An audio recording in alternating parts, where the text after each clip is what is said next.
오늘 나스닥은 0.18%밖에 하락하지 않았습니다. 그런데 엔비디아와 AMD는 나란히 5% 넘게 떨어졌습니다. 지수만 보면 조용한 조정이지만 반도체와 QLD, TQQQ 비중이 높은 계좌에서는 폭락처럼 느껴질 수 있는 하루였습니다. 오늘 시장의 핵심은 미국 증시 전체가 무너진 것이 아니라 반도체에서 다른 업종으로 돈이 이동했다는 것입니다. 다우지수는 0.51% 상승했고 S&P 500은 거의 보합이었으며 나스닥 종합지수만 0.18% 하락했습니다. 미국 증시 전체 거래량도 최근 20거래일 평균보다 적었습니다. 시장 전체의 투매라기보다는 최근 많이 올랐던 반도체에서 차익 실현이 집중된 순환매 장세에 가깝습니다.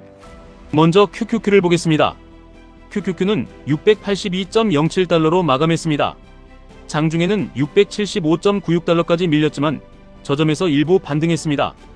최근 종가를 기준으로 계산한 20일 이동평균선은 약 710.49달러이고 60일 이동평균선은 약 713.59달러입니다. 현재 가격은 21선보다 약 4%, 61선보다 약 4.4% 아래에 있습니다. 21선과 61선이 710달러에서 714달러 사이에 모여있기 때문에 이 구간이 앞으로 가장 중요한 저항선이 됩니다. QQQ가 하루 반등하는 것보다 710달러에서 714달러 구간을 종가로 회복하는지가 더 중요합니다. RSI 14일 값은 약 38.7입니다. RSI가 30 아래로 내려간 극단적인 과매도는 아니지만 단기 매도세가 상당히 강해진 상태입니다. 오늘 QQQ 거래량은 약 4,160만 주였습니다. 최근 20거래일 평균인 약 3,775만 주보다 10% 정도 많았습니다. 가격이 하락하면서 거래량이 평균보다 증가했기 때문에 아직 매도 압력이 완전히 끝났다고 판단하기는 어렵습니다. 다음은 반도체입니다. SOXX는 516.23달러로 2.05% 하락했습니다. 장중에는 정확히 500달러까지 내려갔다가 516달러까지 반등했습니다. 저점에서 매수세가 들어온 것은 긍정적이지만 전일 종가와 장중 고점을 회복하지 못했기 때문에 추세 반전 신호로 보기는 이릅니다.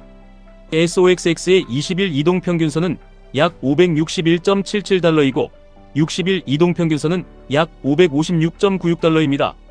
현재 가격은 21선보다 약 8.1%, 61선보다 약 7.3% 낮습니다. QQQ보다 이동평균선과의 거리가 2배 가까이 벌어져 있습니다. SOXX의 RSI는 약 40일입니다. 가격은 크게 하락했지만 RSI가 아직 30 아래까지 내려오지 않았다는 것은 추가 변동성이 남아있을 가능성도 있다는 의미입니다. 오늘 SOXX 거래량은 약 1,317만 주로 최근 20거래일 평균보다 약 35% 많았습니다. 반도체에서는 평소보다 강한 매도가 실제로 나왔습니다. 필라델피아 반도체 지수는 6월 22일 고점 이후 약 21% 하락했습니다. 7월 하락률도 20%를 넘어섰고 구성 종목 전체가 50일 이동평균선 아래로 내려오는 강한 단기 하락 추세가 나타났습니다. 많이 떨어졌다는 이유만으로 SOXL을 한꺼번에 매수하기에는 아직 위험한 위치입니다. 개별 기업을 보겠습니다. 엔비디아는 196.51달러로 5.07% 하락했고 AMD도 494.95달러로 5.15% 떨어졌습니다. 두 기업에만 발생한 단일 악재라기보다는 반도체 업종 전체의 밸류에이션 부담과 차익 실현, 중국 반도체 산업의 성장에 대한 경계가 함께 반영된 장으로 보는 것이 안전합니다. 반면 마이크로소프트는 1.9% 상승했고 알파벳은 2.1%, 애플은 1.18% 올랐습니다. 메타와 아마존은 각각 0.2%와 0.3% 정도 하락하며 비교적 선방했고 테슬라는 1.29% 하락했습니다. 기술주 전체가 무너진 것이 아니라 반도체의 약세를 소프트웨어와 일부 빅테크가 방어한 것입니다. VIX도 확인해야 합니다. VIX는 장중 19.93까지 상승했지만 최종적으로 18.67에 마감했습니다.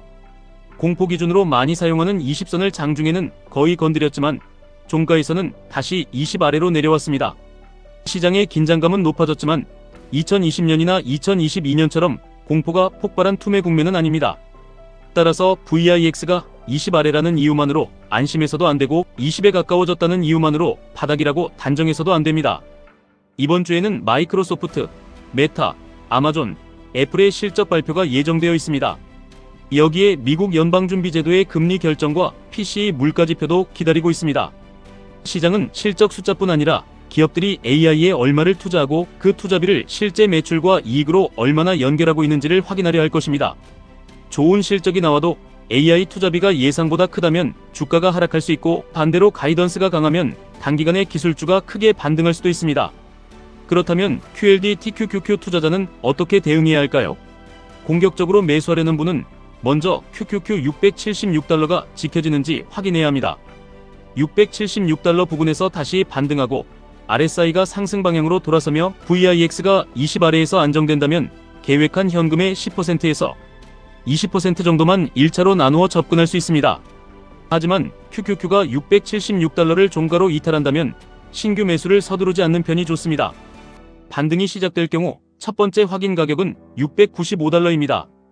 그 다음은 705달러이고 가장 중요한 추세 회복 구간은 21선과 61선이 모여있는 710달러에서 714달러입니다. QQQ가 이 구간을 거래량과 함께 회복해야 중기 추세가 다시 안정됐다고 판단할 수 있습니다. SOXX는 500달러가 가장 중요한 단기 지지선입니다. 500달러를 지키고 524달러와 530달러를 차례로 회복해야 반도체의 단기 바닥 가능성을 생각할 수 있습니다. 반대로 500달러를 종가로 이탈하면 SOXL 신규 매수는 멈추고 다음 지지 구간을 확인하는 것이 안전합니다. 현재 QLD는 약 82.48달러, TQQQ는 약 63.40달러입니다. 오늘 하락률은 QLD가 약 0.7%, TQQQ가 약 1.1%였지만 장중 변동폭은 훨씬 컸습니다. 지금은 TQQQ 비중을 한꺼번에 늘리는 자리가 아닙니다. QQQ가 21선과 61선 아래에 있고 반도체의 하락 거래량도 증가하고 있기 때문입니다.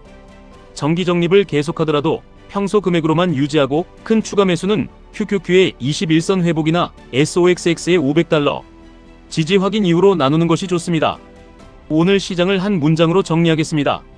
미국 증시 전체가 무너진 날은 아니지만 반도체의 추세 훼손은 분명해졌고 아직 확실한 바닥 신호도 나오지 않았습니다.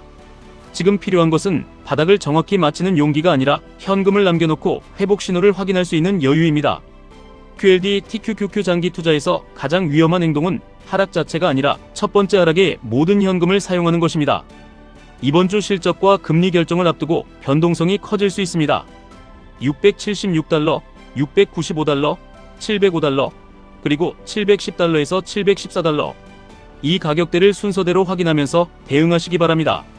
투자 판단과 책임은 투자자 본인에게 있습니다. 지금까지 1분 투자 하이젠버그였습니다.